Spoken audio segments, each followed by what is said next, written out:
भानगढ़ का खौफनाक किला। दोस्तों, इस वीडियो के पार्ट 1 में जैसा कि मैंने आपसे कहा था कि आखिर ऐसी कौन सी वजह है, आखिर ऐसी कौन सी चीज़ है जिसकी वजह से ये किला इतना ज़्यादा खौफनाक हो गया। आखिर भानगढ़ किले के खौफनाक होने का रहस्य क्या है। तो इस वीडियो को शुरुआत से लेकर लास्ट तक ज़रूर देखें, क्योंकि इस वीडियो में मैं आपको बताने वाला हूँ कि भानगढ़ का किला इतना खौफनाक क्यों माना जाता है।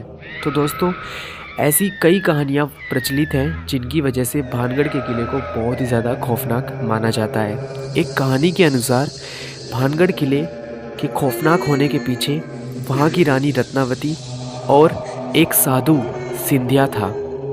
उस कहानी के अनुसार रानी रत्नावती, जो कि महाराज छात्र सिंह की बेटी थी, बहुत ही ज़्यादा खूबसूरत थी और रानी रत्नावती की खूबसूरती के चर्चे बहुत जल्द पूरे भारत में फैल गई। जगह जगह से लोग इनकी खूबसूरती देखने के लिए आते थे। रानी रत्नावती के लिए भारत के लगभग सभी बड़े राजघरानों से विवाह प्रस्ताव आ चुके थे।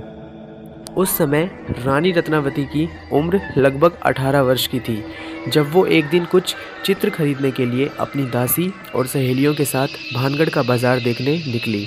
जब वो बाज़ार घूम रहे थे तब उनकी नज़र एक इत्र की दुकान पर पड़ी। उन्हें एक इत्र की बोतल बहुत ही ज़्यादा पसंद आई, जो देखने में बहुत अच्छी दिख रही थी।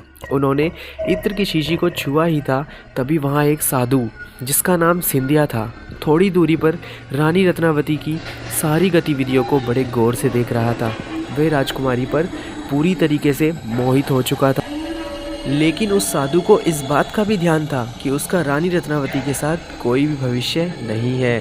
सिंधिया काले जादू में बहुत ही ज़्यादा निपुण था और भानगढ़ के आसपास के इलाकों में रहता था। वह हर संभव कोशिश रानी रत्नावती को पाने की करता था। दोस्तों, ऐसा कहा जाता है कि सिंधिया राजकुमारी को पाने के लिए हर संभव कोशिश करने लगा था और उसकी तरफ आकर्षित होने लगा था। उसे लगने लगा था कि वह रानी रत्नावती से प्रेम करने लगा है, इसलिए उसने राजकुमारी पर नज़र रखना शुरू कर दिया। एक दिन उसने बाज़ार में देखा कि रानी रत्नावती अपने साथियों के साथ बाज़ार घूमने आई हैं। रानी रत्नावती जैसे ही दुकानदार की तरफ मुड़ी, तभी सिंधिया ने रानी रत्नावती की इत्र की बोतल पर काला जादू कर दिया। वो जादू रानी रत्नावती के वशीकरण के लिए था और वो जादू ऐसा था कि जो उस इत्र को लगाएगा वह तांत्रिक के प्रेम में सम्मोहित होकर तांत्रिक की तरफ खिंचा चला जाएगा और वो तांत्रिक के प्यार में पूरी तरह से पागल हो जाएगा। रानी रत्नावती ने वो इत्र की शीशी उस दुकानदार से खरीद ली, लेकिन जब वो बाज़ार से और सामान लेने के लिए घूम रही थी तब उसके हाथ से वो इत्र की बोतल रास्ते में बड़े पत्थर पर जा गिरी और टूट गई। शीशी के टूट जाने से इत्र पत्थर पर जा लगा।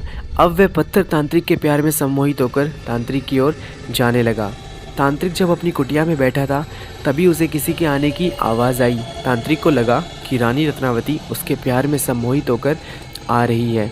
उसने अपनी कुटिया के दरवाजे की तरफ बिना देखे ही उसे अपनी छाती पर बैठने को बोल दिया और वह बड़ा सा पत्थर, जो तांत्रिक के प्यार में पूरी तरीके से सम्मोहित हो चुका था, सीधा तांत्रिक की छाती पर जाकर बैठ गया और उस तांत्रिक को कुचल दिया। लेकिन मरने से पहले तांत्रिक ने भानगढ़ की बर्बादी का श्राप दे दिया। दोस्तों, ऐसा माना जाता है कि तांत्रिक के श्राप के कुछ समय बाद ही मुगलों ने भानगढ़ पर आक्रमण कर दिया और एक भयंकर युद्ध हुआ। उस भयंकर युद्ध में भानगढ़ का राज्य पूरी तरीके से बर्बाद हो गया और बहुत सारे लोग मारे गए।